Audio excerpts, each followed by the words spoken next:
Olá pessoal, tudo bem? Eu estou aqui hoje para falar para vocês sobre muro verde, igual este que vocês estão vendo aqui ao meu redor.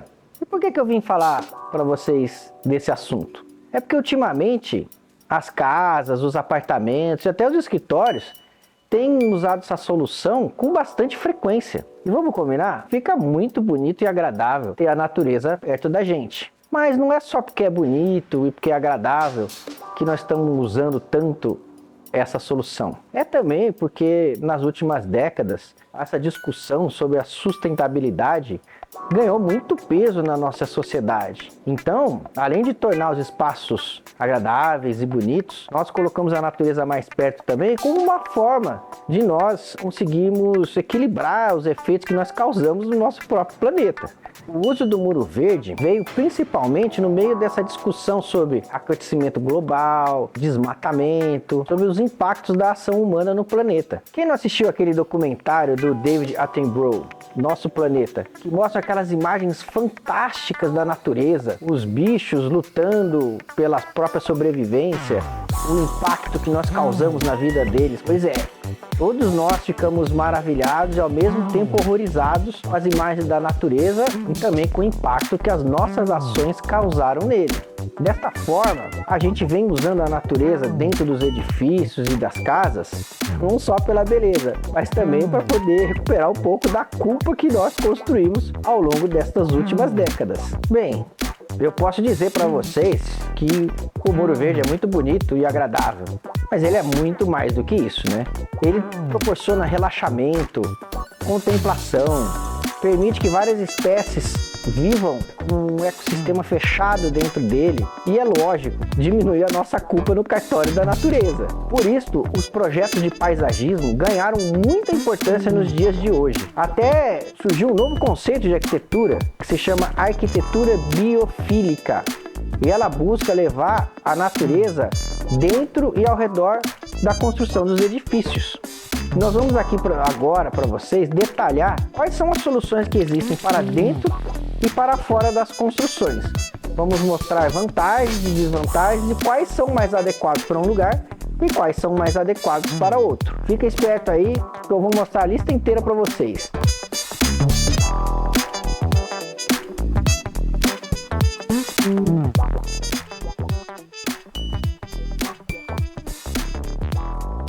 O uso de jardins verticais ou muro verde pode parecer muito bacana e até fácil de ser executado, mas não é. E você precisa levar alguns itens em consideração para poder escolher e projetar o melhor sistema que você poderá usar. Primeiro, você tem que saber se ele é interno ou externo, porque cada um deles vai ter as suas características. O externo, ele é mais fácil de executar em relação aos impactos que ele pode causar, porque se você está na área externa, não vai ter problema com o escoamento de água e com o crescimento de plantas. Se for interno, aí você já tem algum problema se você quiser usar plantas verdadeiras, porque vai ser difícil você escoar essa água e você pode ter problemas de infiltração. Outros itens que precisam ser considerados são a presença de luz natural. Existem muitas plantas que podem sobreviver em meia sombra e outras em pouca sombra, mas o seu paisagista ou o seu arquiteto vai ter que escolhê-las com sabedoria. Só que na parte interna, dependendo, pode ser até mais adequado você usar plantas mortas ou até plantas falsas, mas nós vamos detalhar esses itens para vocês um pouco mais adiante. Também é preciso notar a estrutura que você tem no local, porque dependendo do muro verde que você for colocar, ou jardim vertical, ele pode ser muito pesado, e se a parede não aguentar, é melhor nem pensar nas consequências do que pode acontecer. Não use se tiver uma parede fraca. Então vamos lá para a lista? Vamos começar então pelos jardins verticais ou muros verdes da área externa. E se tratando de ser área externa, o mais interessante é usar plantas verdadeiras, porque sempre o que se busca nesse tipo de solução é usar plantas verdadeiras. Algumas vezes em jardins internos a gente vai ver que não serão possíveis, mas em se tratando de jardins externos, quase 100% das vezes nós usamos plantas verdadeiras. O que você vai ter que ver então para esse tipo de solução? Primeiro, como eu já falei, a quantidade de luz que existe no local, porque todo muro vertical que você colocar plantas, ele vai receber menos incidência de luz do que um jardim feito na horizontal. Isso já é óbvio. Mas o seu arquiteto paisagista vai te ajudar a escolher as plantas certas para o local onde você resolver colocar o muro verde. Como esses jardins verticais são os mais pesados, né? E também os mais difíceis de executar, você precisa prestar atenção na parede onde você vai colocar o sistema, né? Parede ou muro. Vou começar pelo mais simples de todos. E esse é o telado. Ele é o mais simples e barato de se executar, mas ele não te trará resultados tão belos assim. Mas é possível utilizá-lo de forma inteligente e conseguir um resultado satisfatório. Basicamente, a gente usa uma tela de ferro que fica presa à parede ou muro, onde se fixam os vasos das plantas por meio de fitas Hellerman.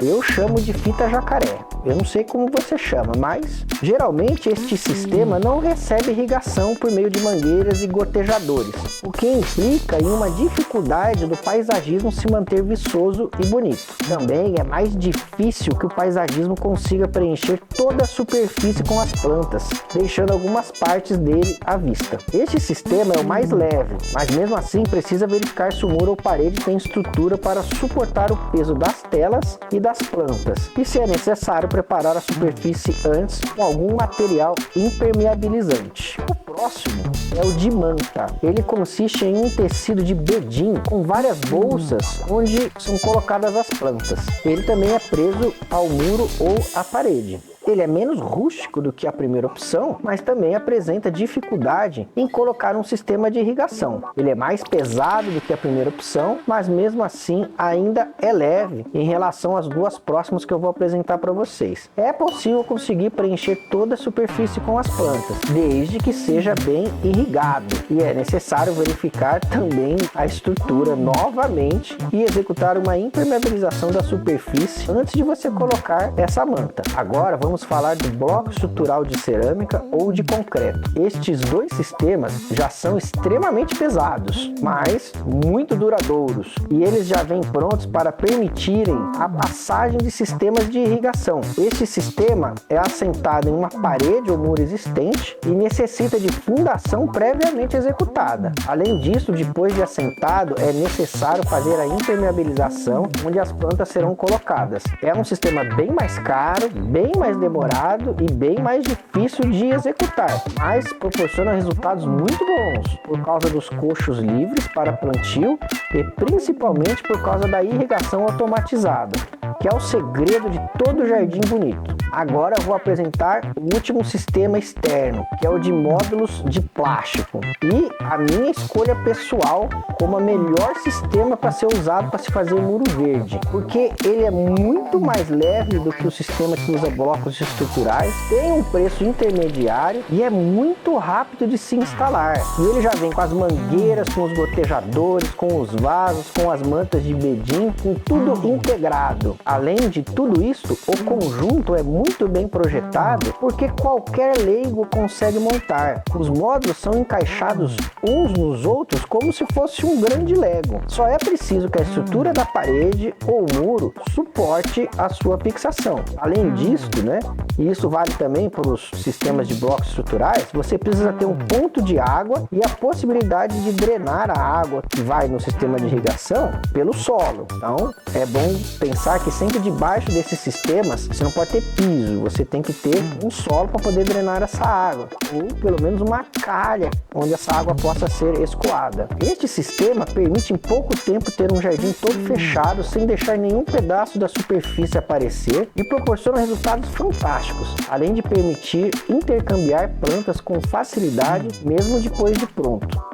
Agora vamos falar dos sistemas que utilizam plantas que não são verdadeiras, ou que pelo menos não estejam mais vivas. Como eu falei antes, a melhor escolha é a de se usar plantas de verdade, mas nem sempre isso é possível. Quando o local não permitir, a única solução vai ser utilizar as plantas falsas, mas que também podem vir a proporcionar bons resultados, assumindo que são fakes ou não. Estes sistemas são recomendados na imensa maioria dos casos para ambientes internos, e a vantagem deles é que permitem compor as superfícies com peças de marcenaria e outros elementos, pois, como eles não têm irrigação, não tem a chance de estragar os móveis. Os tipos de jardins verticais que existem são o preservado, que consiste na utilização, na maior parte das vezes, de plantas mortas, que recebem um tratamento para não estragarem ao longo do tempo. Eles têm a menor aparência de falso, porque eles se tratam de elementos verdadeiros e eles guardam essas características da planta. Esse sistema não requer manutenção,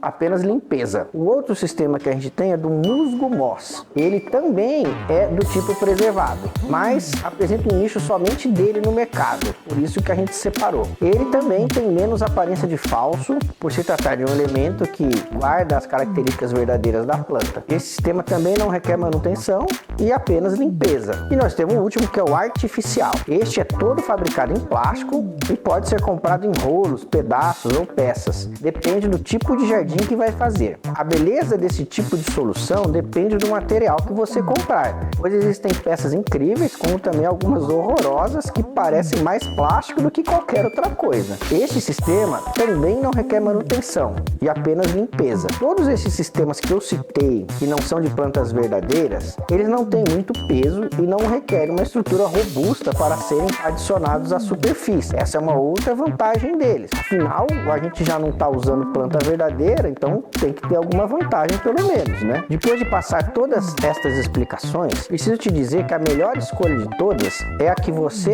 e o seu profissional decidirem utilizar. As plantas, a estrutura de fixação e irrigação deverão ser escolhidas por você e seu profissional, o arquiteto ou o paisagista. Também preciso deixar claro que ninguém sozinho vai salvar o planeta porque colocou um jardim vertical em casa, mas com certeza vai contribuir um pouquinho e vai melhorar a qualidade de vida de todos que se utilizarem do espaço. O ser humano agradece e o planeta também.